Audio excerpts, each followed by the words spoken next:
hemberî evîna radiwestim Giyan û xwîna min pêşkêşî teye Min rêya rastî di çavên dide Sond û peymana min hemû ji te Aştî rizgarî bêgumanên tene Stêrkên ezmanî diçirûsin ji bo te Tava rojê germahiyê dide te Şev û roj ez bi hêviya te me Ji xebatkarên kevnar heta pîrozên îro Ji qehremanên dîrokê heta zanayên pîr Ji şervanên mêrxas heta dengbêjên xweş Hemû yerê ber bi dilê te de ne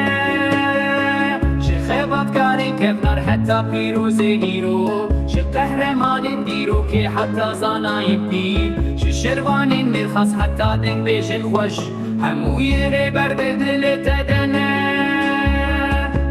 Bera baweriyên me zinde Tu ber hema hezar salanî Senteza çand û dîroka kevnarî Çîroka hemû demên borî Jîn û mêr pîr û ciwan mezin û zarok Hemû dibin siya te de dijîn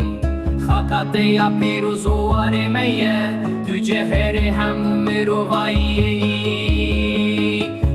Çiyar û barokanî hemû dikenin Dema te dibînin milletê te serfez biyas Ve teyê niştiman tim li benda te ye Tu cewherê hemû mirovayî